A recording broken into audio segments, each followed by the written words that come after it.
unknown to some people, unfamiliar, and for many of us, uncharted territories. And so I wanted to thank you for having that vision to know that this is going to be an important part of our future. My name is Rojas. I work at the Maricopa Community Colleges. I'm the director for the Center for Curriculum and Transfer. And this is my colleague, Kathy Silberman. So, welcome. I'll start off before we get into the presentation of what kind of drove us to want to present on higher learning. By no means are we experts. In fact, this is part of our journey, is trying to figure out what we don't know. And so what started was attending NISTIS, the National Institute, over the years, and seeing that there was a gap area. Knowing that there's really strong presentations about collaborations with universities, 2+2s, reverse transfer, really strong presentations on traditional arrangements, transfer agreements.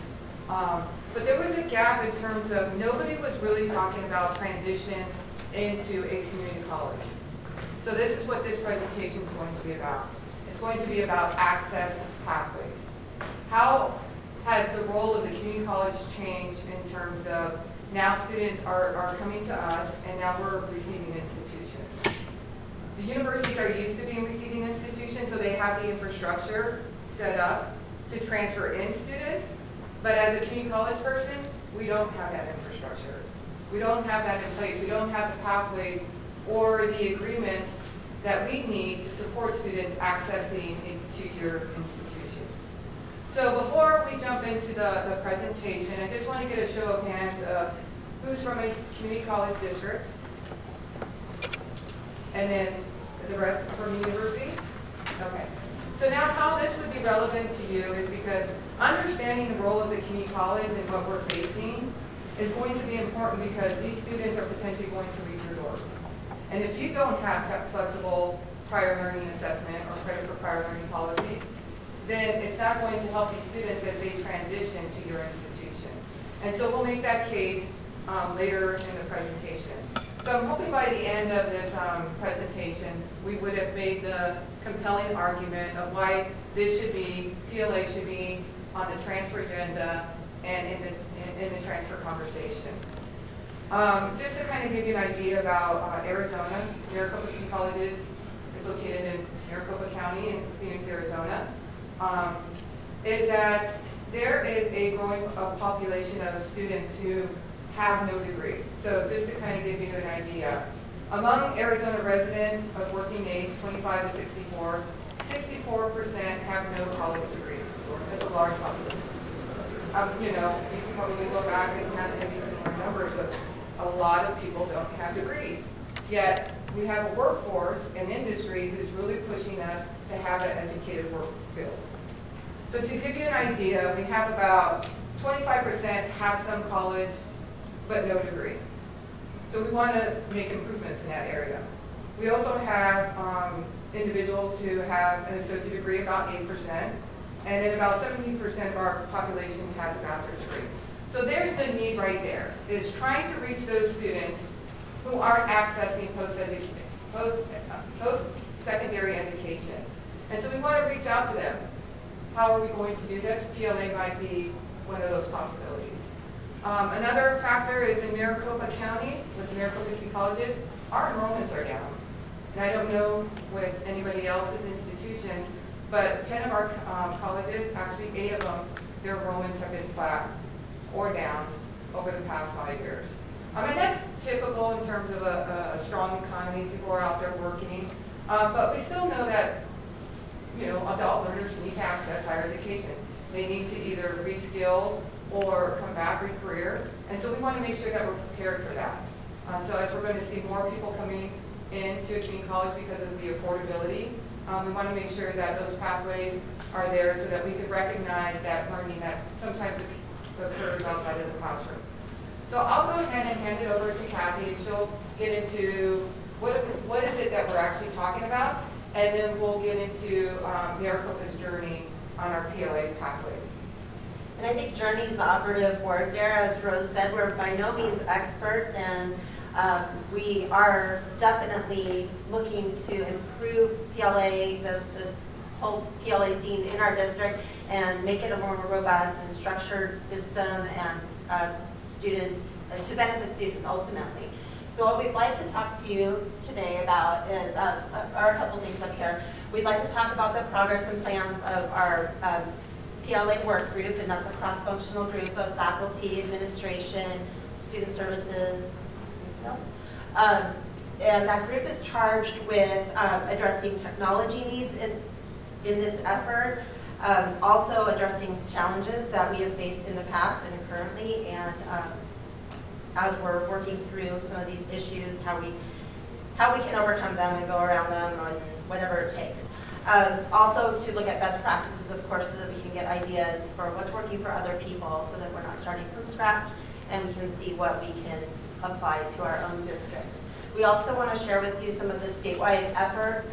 We do have a strong statewide transfer system in Arizona.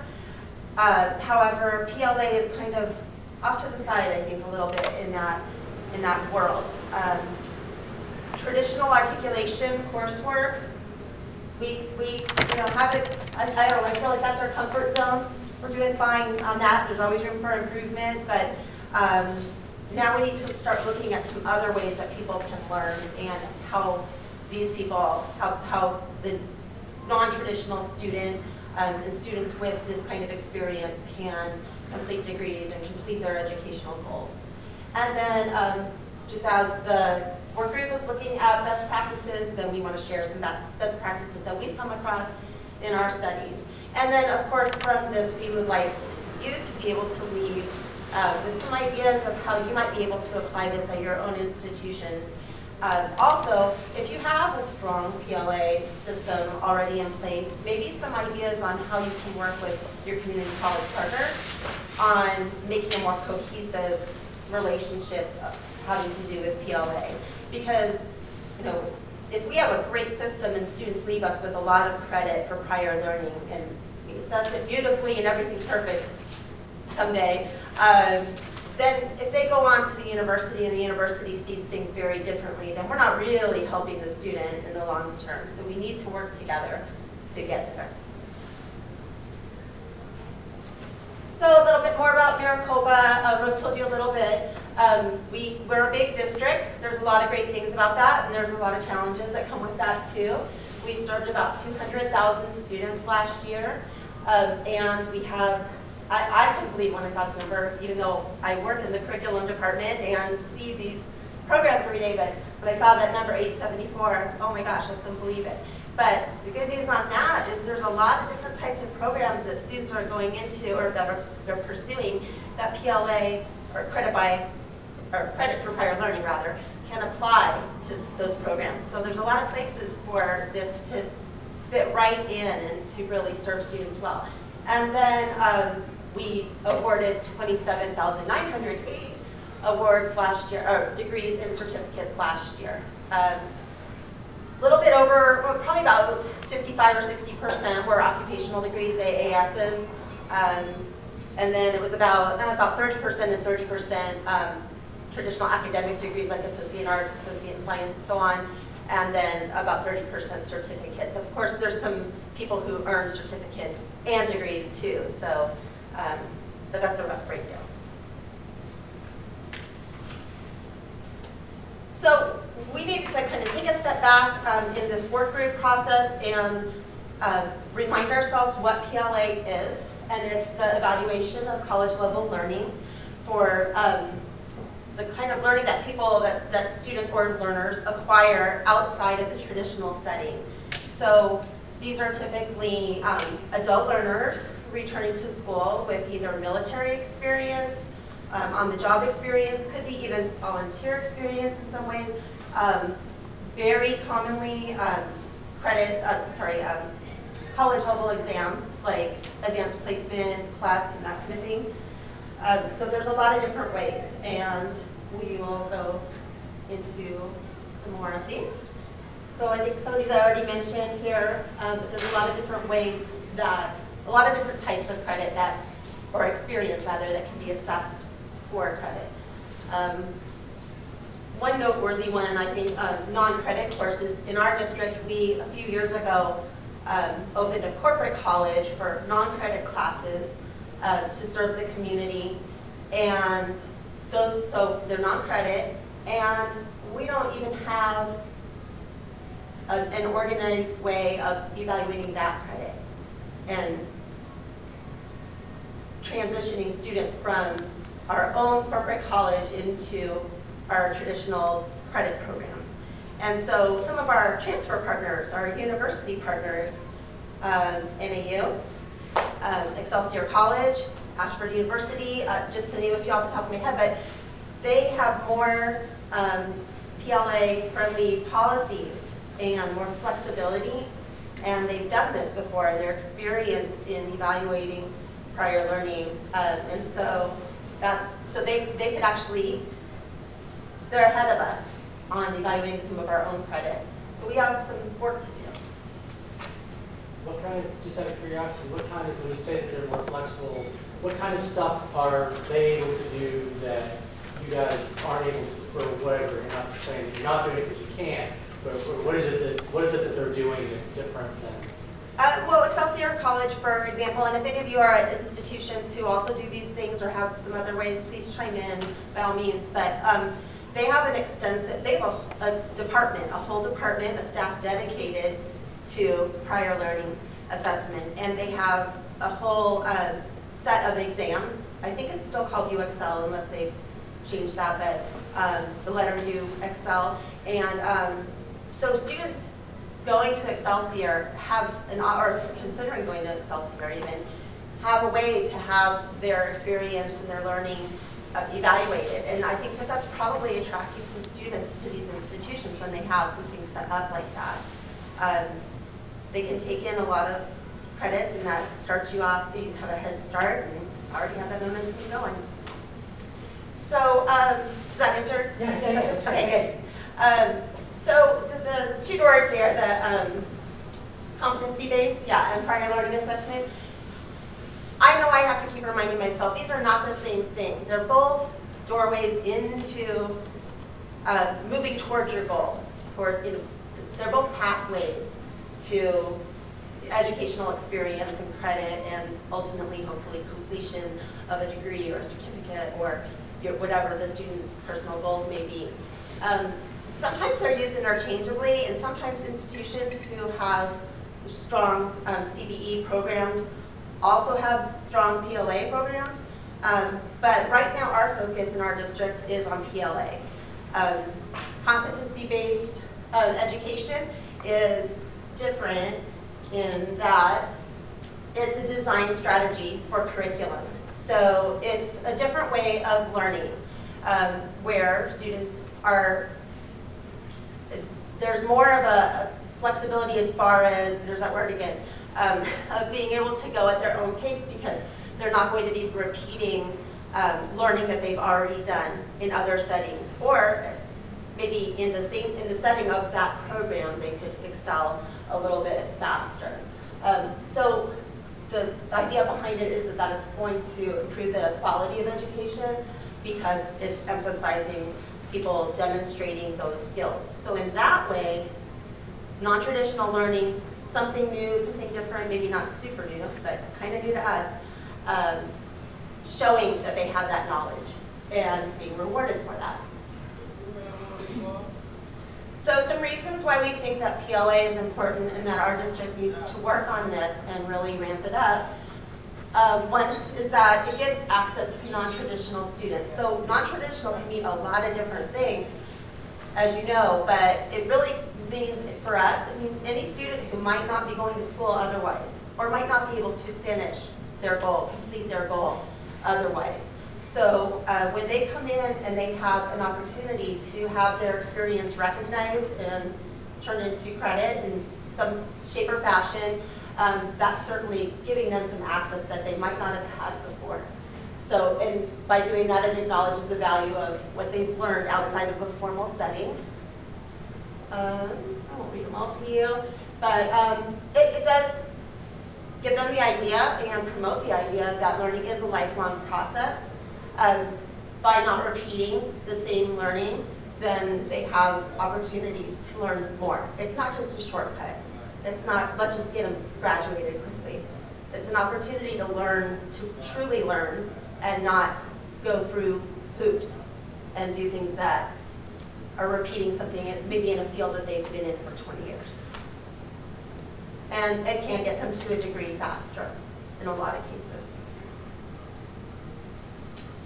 So some studies that we've looked at. This one, the one that I'm going to mention right now, is a little bit old. It's 2010, but there was a lot of good information that came out of that, and it's from CALE, the Center for Curriculum. Sorry, the name of our department. Council for Adult and Experiential Learning. Sorry about that, wrong acronym. And so I think this was valuable information, even though it's a little bit old. But since it's kind of new to us, and we're trying to get that information out district-wide to justify the effort and the need to build this up, I think that it's important. So this study that I'm referring to, 56% of students were awarded credit, earned a post-secondary degree within 7 years, and then only 20% of the students who did not have PLA were awarded a degree in that period. So I think that's a really big difference.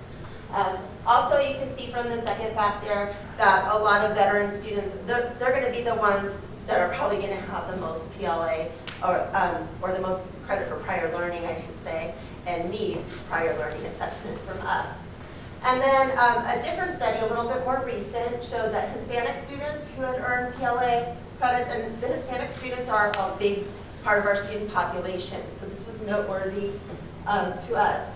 They graduated at a rate 8 times higher than students who did not have PLA. So in a lot of cases, that's foreign language, namely Spanish. And a lot of times that's in the area of the college level examination program. And some of these Hispanic students said that it really validated their prior knowledge to be able to get credit for prior learning. So besides the credit, besides the momentum towards a degree, it boosts self-esteem, and it boosts like an attitude and a feeling like, oh, I can do it, I can get there, and I already have something to show for it. Oh, sorry. Overall, for a sec.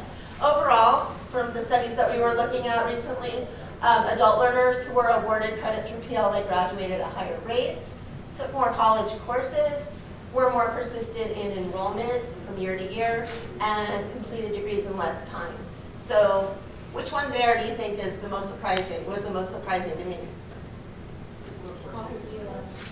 Took more college classes. I mean, I thought that was totally counterintuitive. Why would they take more classes when they come in with more credit, supposedly? Well, I mean, I don't know, Ted and I were having a conversation about that at work, and I think, that when they come in with something, then it does kind of boost the momentum, boost the feeling, the confidence, I guess, feelings of confidence. And so for whatever reason, the stats in this study, which was a 48 institution study, show that these students didn't just skip a bunch of classes, they were actually at the institution taking more courses than other students. So to recap some methods that are used in prior learning, portfolios. Many of your institutions assess portfolios from students. Some institutions offer classes to prepare these portfolios, so students can showcase what they've learned in prior work, in prior experience settings, that kind of thing. So portfolios are one. Corporate and military training, and those are most often evaluated by ACE, the American Council on Education, and then National College Credit Recommendation Service, NCCRS. I went to their session yesterday, and I learned that NCCRS is more the non-military side of the credit evaluation world, where ACE is more, is that right? Yes. ACE is more focused on military evaluation. Most of you familiar with the AC transcript from Maybe I'll send you corporate. She's with NCCRS. So, yeah, so I need to learn more about that. So I enjoyed your session yesterday to learn more about that. And they provide a great service for colleges. I mean, we don't have to start from scratch. We don't have to have evaluators evaluating everything from nothing. We can use great, long-standing institutions or companies, what have you, to help us in determining what these experiences, learning experiences are in terms of credit. And they use experts, they use subject matter experts and faculty who are going to know that content better than anybody. So local evaluation of training is about, like our colleges and departments, academic departments, looking at maybe programs that people have done through their work to extend their learning and determining if that's going to be equal to college level work. Uh-huh. So in relation to those options and how you want to evaluate it, in the study, did it show how many of the institutions, like what percentages of those that they used, how much of it was local assessment or the third party? And then if they did the local assessment, did it show any kind of consistency, like what were their standards? No, I don't recall seeing a breakdown like that. Do you? No, it's varied. We took this information from a Kell report, but it varied institution by institution of which PLA that they were using. Some were heavily more standardized exams and military. Others were, yes, we do portfolio. So it did vary among institutions. For us, the standardized exams are probably the most common way because we work on that as a state on making those consistent across institutions. They're not completely consistent, but we're getting there, and the discussions are happening statewide with our articulation task force made up of faculty from across the state at our public institutions. And then our articulated transfer credit, the one that we feel most comfortable with, as I was referring to before. There's always challenges there too, always new coursework to evaluate, new institutions to work with. But that's more of like the regular way for us, and we're looking at the non-traditional ways now and how we can help students achieve their goals through those other ways. When in some of those processes, does the institution, how do they post that credit then to show progress toward degree? Does the student then have to pay? Say, we'll give you that credit, but you still have to pay for it, or do they post that as a general liberal arts credit, or I mean, how does that get then posted? I work in advising, we run degree audit reports, and so it's like, how does that then come into the institution and show that progress towards that degree? Well, you're talking about the kind that was more evaluated at an academic department, right, as opposed to like a standardized test where it equals a certain class or classes? Right. Okay, so if it's one of those individual cases which are happening all over our district and not really looked at cohesively yet, or kind of that's what we're trying to start doing. The academic department may determine that it's equal to certain place work, or coursework rather, or more commonly, they'll place a student into higher classes. So some classes are waived, or they'll substitute in maybe some elective credit to meet overall degree requirements, but not specific degree requirements. So there's different ways that it's handled. But yeah, most of the time, credit by evaluation currently, from what I've seen in my about 9 years of advising, is that it comes in as elective credit. And we all know, like, students usually aren't short on electives, right? I mean, they usually have a lot of extra ones for lots of different reasons. So we need to find more ways that these credits can come in as specific degree requirements. If the learning is equal, I mean, we don't want to just be loose about it, but it needs to be evaluated, and we can look at these in more detail and try to get there so that students have that real progress.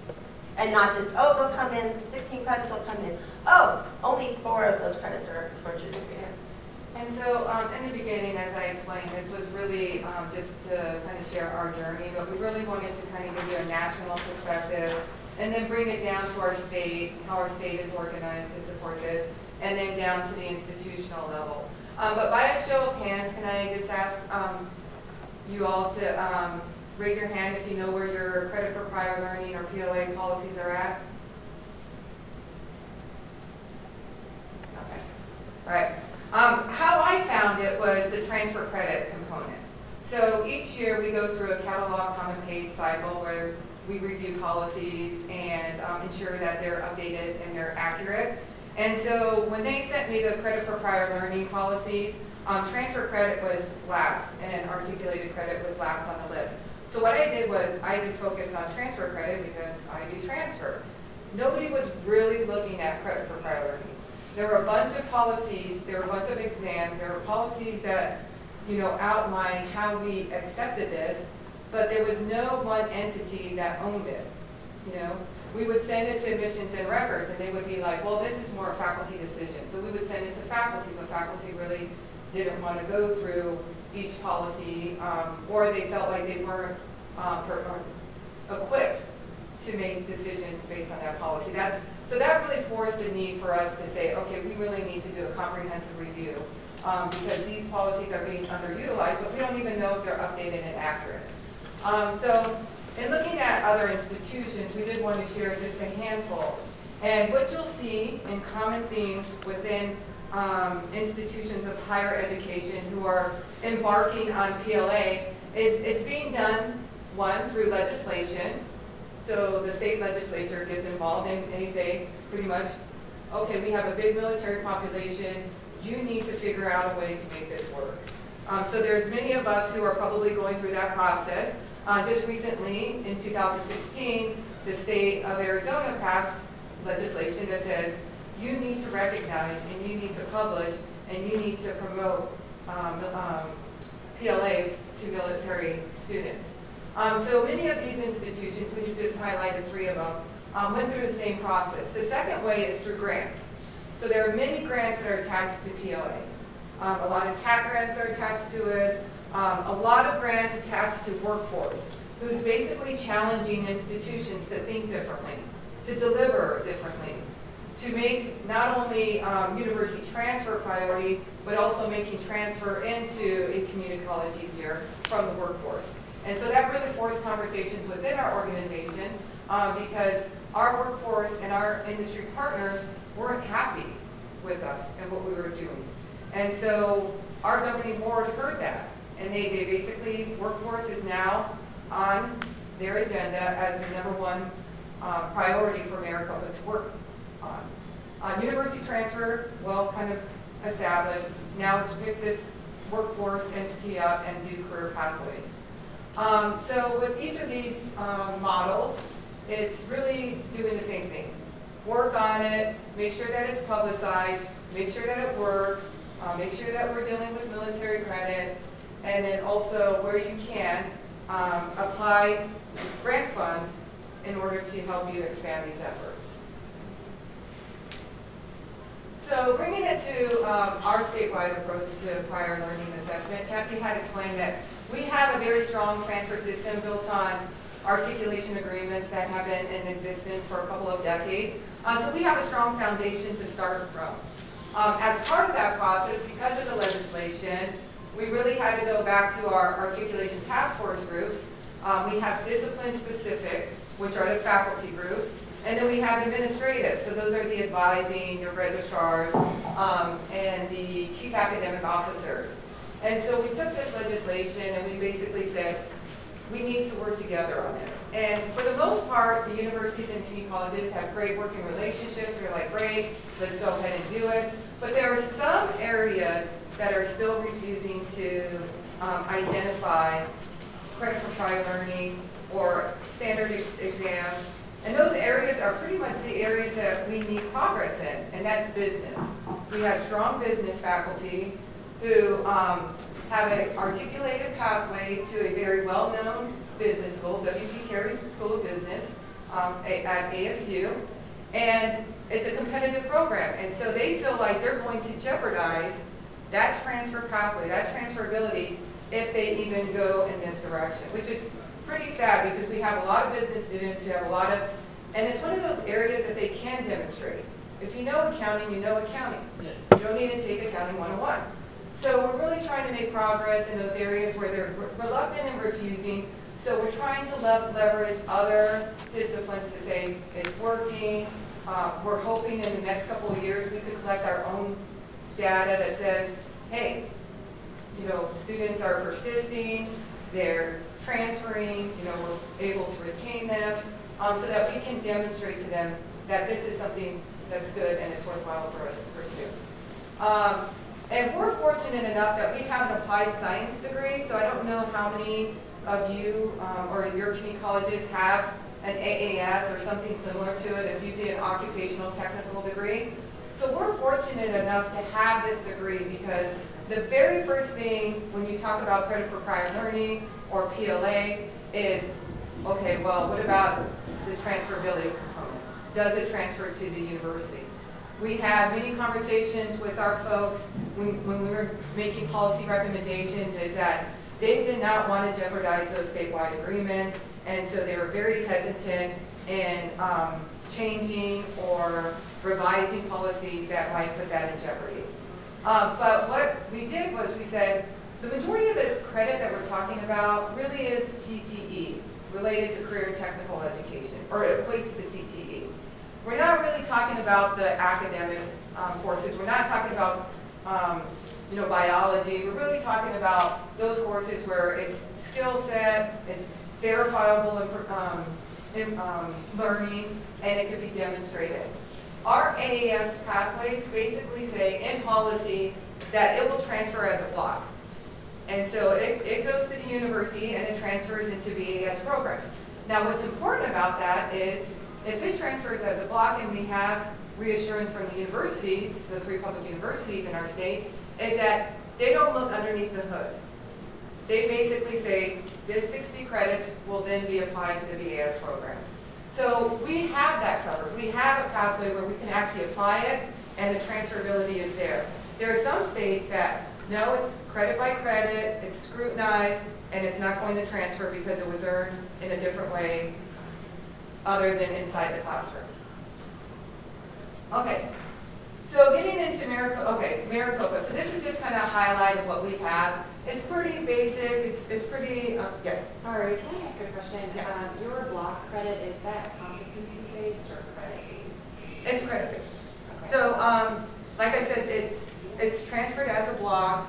So they just look to see whether or not you have a 60 to 60 credit model, and then you have a 75 to, what is it, 45?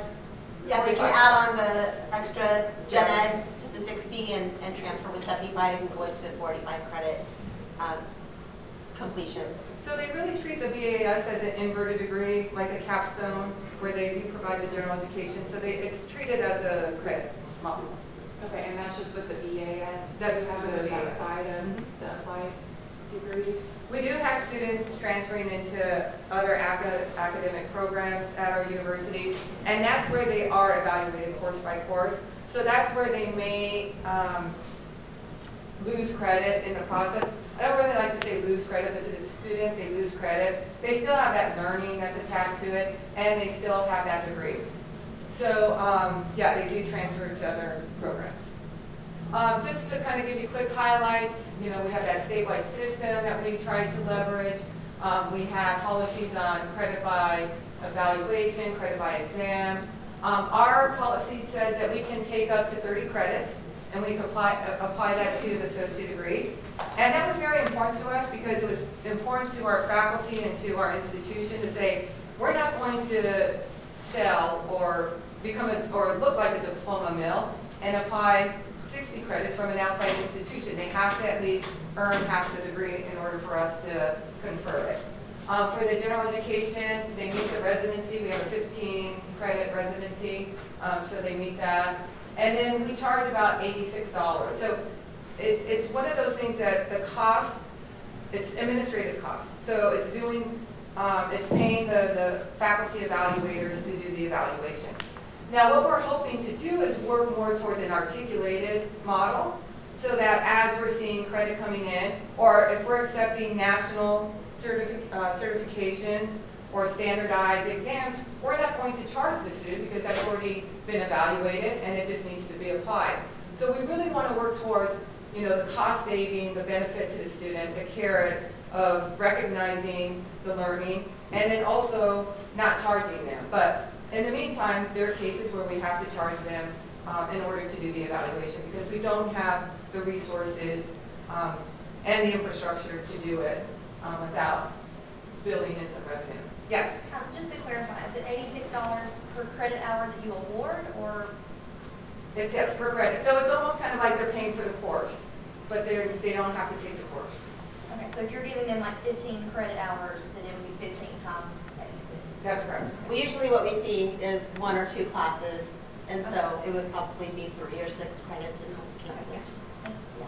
But still, that's really kind of random at most of our colleges, whereas the standardized exams are very common, ACE evaluations, semi-common, and then these are kind of those oddballs. What's the standard credit hour? Yeah. Just like if you took a class, what's the tuition rate? It's 86. It's same. So it's the same. That's it, Yeah. in-state, yeah, in-state. So they're pretty much just paying for the class, but they don't have to repeat those competencies. And we're also talking, I do want to make this distinction that it's not like students are going to complete a degree without completing our associate degree requirements. So they still have to complete 64 credits in order to get the degree. It's not like they're going to come in, we give them 30 credits, and then they take, it's not like they're going to finish in that way. They still have to complete those requirements. So this is where our journey starts. And so when we started these conversations, and it was me, who I'm guilty as charged, who brought back, what are we doing in terms of credit for prior learning? And so as I was looking through and asking questions and noticed that the policies were outdated, I basically said we need to get together and we need to organize because we're going to see more of this. And this is why I call you guys visionaries, because this isn't going away. In fact, this is probably going to now become the norm. And so I feel like we're 10 years behind the ball. If you have like an Excelsior who has been doing this for 15, 20 years, and we're barely having a conversation, we are, now 30 years behind the ball? SUNY, Empire State, and so many others. Yeah. So, but it's better late, than never. And so we went ahead, and I don't know about your institutions, but we actually have to develop a concept paper to recommend a committee or work team or advisory group. And so what we did was we laid out the background, what the problem was, and then what we're looking this group to do. And so as Kathy explained, we have a PLA advisory group. It's cross-representational. We have representatives from all the colleges in different functional areas. And that has been in place for about 3 years. So 5 years ago, I started the conversation. 2 years it took to get an advisory group. So I kind of feel like I've been kicking this can down the road, and hopefully we'll make some progress, and we have made some progress. So the internal and external, we created an inventory because we really wanted to know what our colleges were doing related to PLA practices, and then what was their perceptions and attitudes towards it. And what we found out, we did it for both an institutional, internal to our organization, and then we sent it out statewide as well as national to some groups that we thought would be good groups to send it to. And what we found out is that our policies within our organizations is being underutilized. Nobody knew where they were at. Nobody was promoting them. It would only be if a student came to them with a transcript from some other place, or it would just be like random. And so that's kind of concerning because you have a whole section of policy that isn't being used, and then to come to find out your own colleges were treating it differently too. Even within our organization, they weren't consistent in terms of how they evaluated it and how they applied it. So we really took those best practices and we wanted to focus on those of like, where can we move the needle? Where can we have small, quick wins? And in the next slides, before you go. I did want to highlight this one because this one was challenging and this one was more recent. In fact, it just was amended, our policy, our catalog was amended to reflect this in the policies. It's this whole perception of non-regionally accredited institutions. I beg you anything in all of your catalogs, because it was in ours, you probably have some policy that says we only recognize credit from regionally accredited institutions, and you probably list all 7 of them. We did that too. But what we found is that it's pretty discriminatory. I mean, it's basically saying that we are not going to acknowledge any other learning from any other academic environment. So we're talking about institutions that may have national accreditation. We're even talking about institutions that have program accreditation, but they're not a comprehensive institution, so they can't get regional accreditation, but they have program accreditation similar to our program accreditation. But we're basically saying no. We're not even recognizing it. We're not even going to evaluate it. So just this year, we changed the policy to basically say, now you can at least submit your transcripts. We would do an evaluation, and we would basically say, yes, it's comparable. You get credit. Or we basically say, you know, we evaluated it. It doesn't look university level. We don't have anything, you know, equivalent to it. But at least the student has the opportunity to have their transcripts and their course information or their program information evaluated, which is a big deal. So we have tons of documentation from U.S. Department of Education, from Higher Learning, from 5 regional accreditors who basically say, we don't tell you how to accept transfer credit, that's you determine that, but you can't just say no. You can't just use accreditation as a sole factor of evaluating and saying no to students. And so that was an eye-opener. And so when we shared that with faculty, when we shared it with our stakeholder groups, they were basically saying we are being discriminatory. If we're about an institution of access, how accessible are we being? And so it really kind of opened our eyes of like, we need to change some of these practices. Yes? I'm just curious, how do the faculty react to that? That's because they said, yeah, go ahead. We got a policy approved. So if you know anything, our whole approach is that we did get some pushback from some faculty, but we are operating under engagement and not consensus. Some of these, you know, decisions have to, you know, we have to do the right thing. And so, case in point, I don't know if ITT, if people are familiar with ITT Tech, well, they closed, and they had 3 schools in our service area. 3,000 students were displaced, right? When we had the policies that said, no, we wouldn't recognize it, this is the only thing we could have to offer. We have services. So you could come and we could provide you with service and help getting admitted into the university, but we're not going to recognize that credit. So you're going to have to start all over again. And what was really heartbreaking is out of those 3,000 students, we had probably 500 students that were in their final year of graduating. Like they were 1 semester out from graduating, which was heartbreaking. And many of those were nursing students. Many of those can demonstrate skill set and knowledge.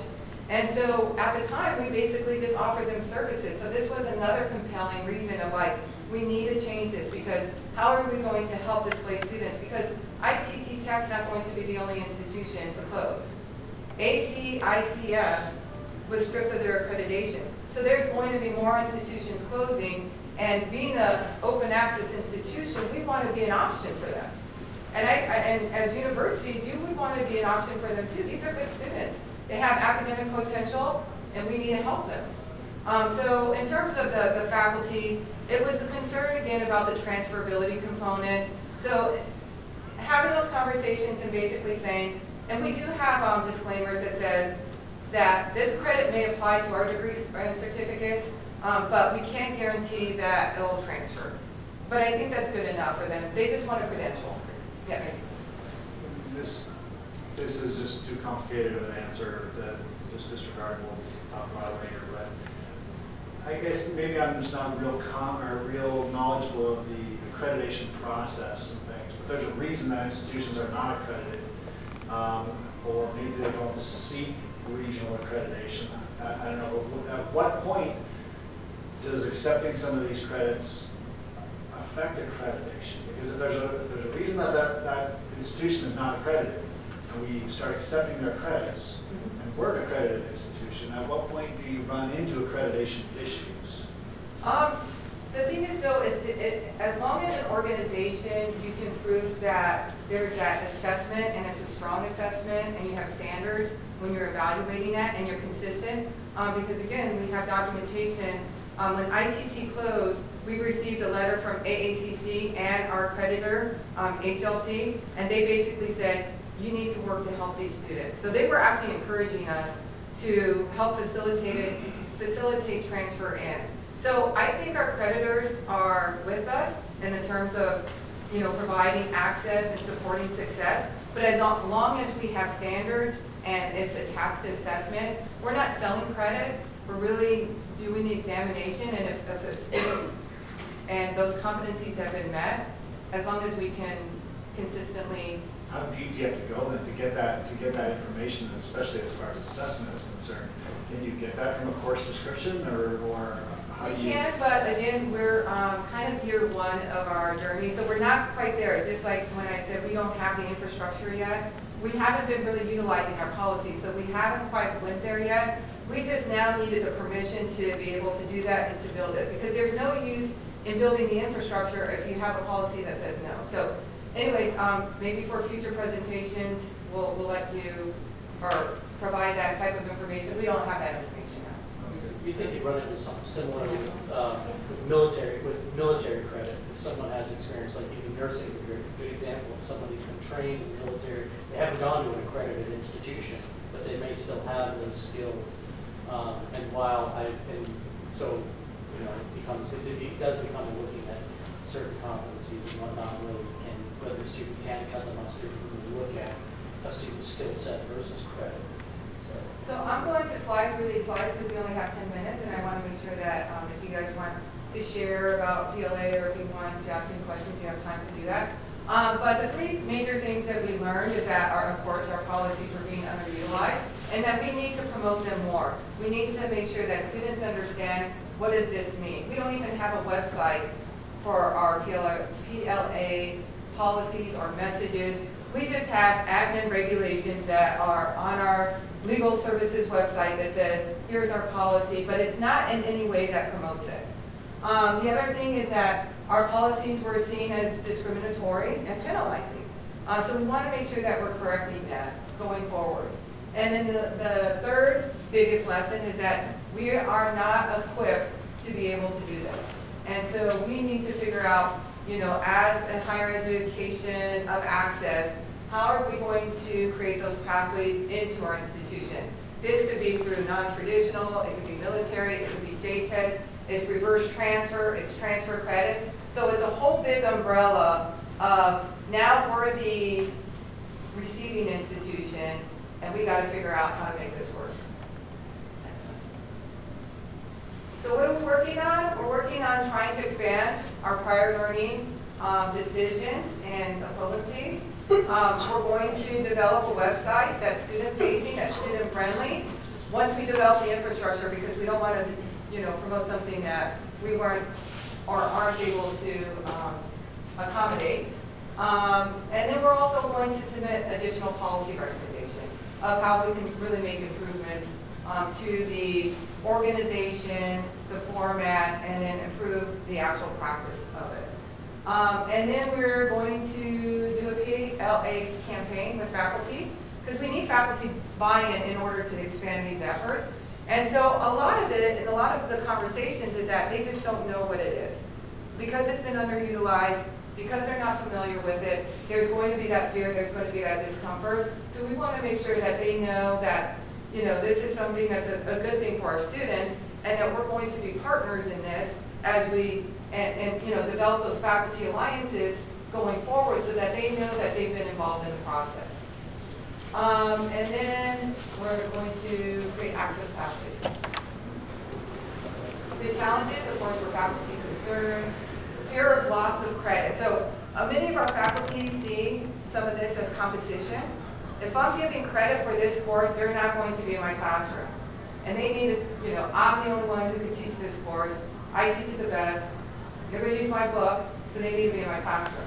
And so we had a lot of those conversations, but what they don't understand is once you get them with that 1 or 2 courses, they're going to complete your credential, they're going to complete your certificate, they're going to complete your degree. So you're able to offer them more courses, you know? So let's really think of this as a win-win as opposed to a competitor versus a collaborator.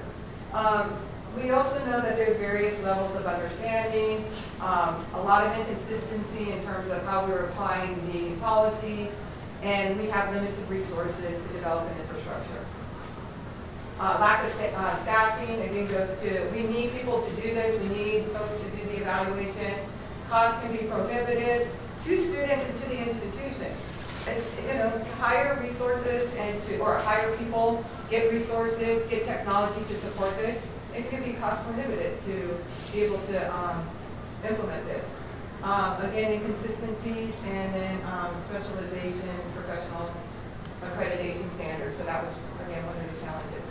So what's next for us is that we're going to create a value statement so that it's public, it's published. We're also working with our various stakeholders to make sure that doing this is in our strategic plan so that we can begin normalizing it. And that's probably something that you could do is, we all have strategic plans, is to make sure that, you know, we're doing something or we're trying to move the needle in this area because we need to. And the best way to do it is in a strategic plan, because then there's expectations that there is going to be accountability and output and outcomes from that. So we're trying to make sure that it's embedded in all of our strategic plans. We're going to invite consultants to help us and to build the infrastructure, as well as build the process, and then again create the website. The next one. So quickly, we're running out of time, but we have to change. We're very traditional. Our learners are changing, and you can see that we're very deliberate in our language. Instead of students, we're changing to learners, because it's about lifelong learning. And when you talk about students, students are typically those who are in our classrooms. So we're talking about learners outside, learners inside, so we're very deliberate about that. You know, I was on the airplane coming in, and you know, there was a 2-year-old sitting on mom's lap, and she took out the iPad, and the little baby started to touch the screen and work through the thing. And I remember when I was probably 2 years old, I was probably playing with a set of keys. You know, so our student population is going to come in with skills that we've not ever seen before, with analytical skills, with the higher executive level skills. And so the fact that we're still delivering our higher education in very traditional 2+2 ways is not going to be desirable to them. So we really need to push the marker on that. And employers too, they're not happy with kind of what we're doing as well. So we really need to be honest with ourselves. Next one. And then again, some of the other challenges is those misconceptions and the myths surrounding credit for prior learning. And Kathy does have copies of the PowerPoint since we did rush through these last things. If you want a copy, we definitely have copies for you. But the thing is, though, you have to get past these myths and these misperceptions at your institution. These are some of the conversations that we've had and had to navigate through. And then just what you can do at your institution, focus on small wins where you can. As transfer advocates, you're here because you believe in transfer. That means all transfer. That means 2-year to 2-year, 4-year to 4-year, 4-year to 2-year. So it's just not 2-year to 4-year. So just focus on where you can make small wins in your sphere, in your world. And then be an opener of doors. Same thing is, what can you do now? Look at your policies, know your policies, publicize your practices. Keep the momentum, engage people at your institution. Ask questions, challenge the process. That's what you can do. And then the last one. Now, on the second bullet point, learn where they're housed and administered. Right now, really nowhere. Yeah. Or kind of everywhere and nowhere at the same time. And then in closing, it's one of those things where PLA is a wave that's coming. We kind of felt it undercurrents. So you either ride that wave or you get swallowed up. And so that's why we appreciate you taking the time to attend our session. And we'll just close it with any questions.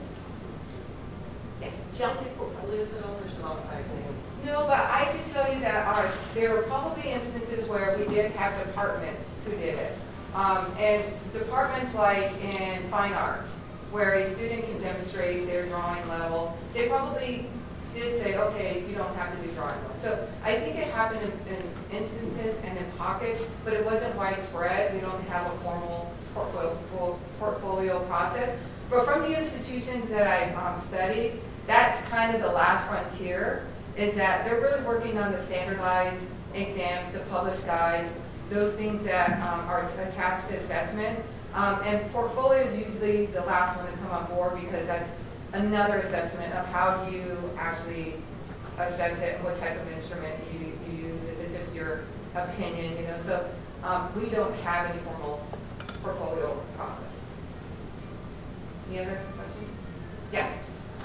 So I'm from the University of Alabama, and we consider, so any kind of credit by examination and our military credit, that falls under our general transfer policy. So what we consider prior learning is really that career training or vocational training, those types of things. And currently, only 2 programs accept prior learning. And what's weird is one department actually awards it as institutional credit.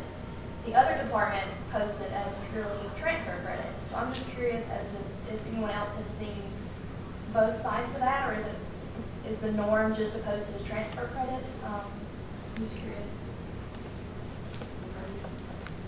So you're saying it's either specific to that institution, or you can use it at the your institution, No, like, or so all of our transfer so as with well? prior learning with the college life track, they award just like normal transfer credit. So they'll look at a student's work experience and they'll say, we'll give you 3 hours of this and 3 hours of this, and we post it as transfer work. However, there's another program in human environmental sciences where the student actually enrolls in a course, and through that course, they work with a faculty member to pretty much put together a portfolio, and then at the end, that faculty member will say, okay, this is worth 12 credit hours, but they get 12 UA institutional hours, and so that will go towards their residency requirement. And so I was just curious as to if anyone else has seen the difference. I know that Grand Canyon University, across town from our district office, and they're one of our transfer partners, they have a class like that, and they have about 4 or 5 people here. So I don't know if they can track it now, but What institution was that? Grand Canyon University is a private university in Phoenix, Arizona. Within our organization, that occurs. Like, it all depends on who's doing the evaluation, and they could either accept it as like articulated credit, or they could accept it as like a credit for prior learning underneath that, which I don't know how they transcript that. But that's why we're trying to really, as much as we can, formalize it as articulated credit so that it's applied consistently. And so, but we do see inconsistencies from department to department, from college to college. So when you award that type of credit to a student, and then that student transfers out, because I know 4 years, so typically I'm receiving a student, what does that look like on that transcript that I'm going to see? Articulated credit. So what we do is we evaluate it, and I don't know Ted because he's our reverse transfer. It's really going to depend upon credit. For example, if a student takes advantage of our medical terminology testing, they will actually pay the credit hour, take the test, if they pass the test, we will actually give them credit for full medical terminology, and it will show up on their transcript as the medical terminology course. That course with credit hours and but grade if it's brought in via another format, it might be a transferred in format. Because the way that's on that transcript at my institution is going to affect whether it's transferable or not. It could be a transfer credit, which in your case would be considered pass-through. It could be a test credit, which may or may not articulate, or it could be the institution credit. So at Maricopa, currently we have all 3. And there probably isn't a standard one answer across all disciplines, but there needs to be a standard practice. Yeah, because right now, unless it was an articulated course like you're talking about, or one of the nationally recognized exams like AP or CLEP or something like that, ACE is even doesn't go over well on the campus, so they're not going to get credit, for it unless it looks like one of those 2 things. So we really do need to keep in mind that we need to be in close touch with our transfer partners as we go on the continuing, on this Yeah, journey. that's what I'm thinking. What you're Yeah. talking about sounds like a great idea. If it then gets to the 4-year and the 4-year goes, can't. Yeah.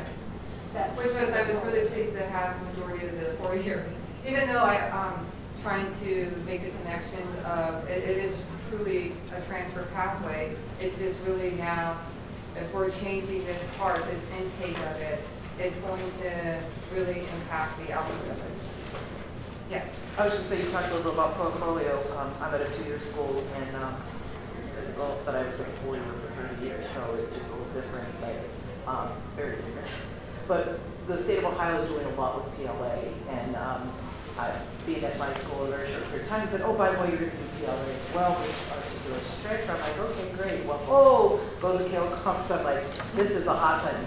We started working on things. I found out very quickly that a policy goes to the Board of Trustees, a procedure doesn't. So I said, let's not make, it doesn't have to be a policy. They're like, no, it can be a procedure. So think about that if you're looking at things. It can make a big difference.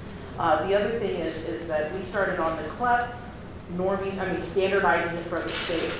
It took a whole year because our faculty were up in arms. It took a whole year to get through that process of letting them be heard. We had CLEP people come in, we had people from the state come in, we had all kinds of institutional meetings so they could discuss CLEP. We've always accepted CLEP. I showed them the first one, well, here's how we're currently accepting CLEP. With, this is my 3rd month there, and they're jumping on top of me like, how did you make those decisions? I'm like, somebody that's been here a while help me out here. This is what's been out forever. So, just if you're going through this process, it can take, all the things you're talking about is very it, but I was so disillusioned that this was taking a year. I'm like, this is ridiculous. I talked to somebody who had been there in the past. They go, hey, how's PLA going? And they go, this is the 3rd time it's come up in the last 15 years, and nothing's ever been passed. Yeah, so good luck. If you've seen Hamilton, I kind of feel like Hamilton, where he's like laying the seeds. Like for me, I feel like we're laying the seeds, but I may not be here to see it actually implemented. So, but I think it's a really good conversation to have, and this is probably, I look forward to making more progress in this area. So, thank you.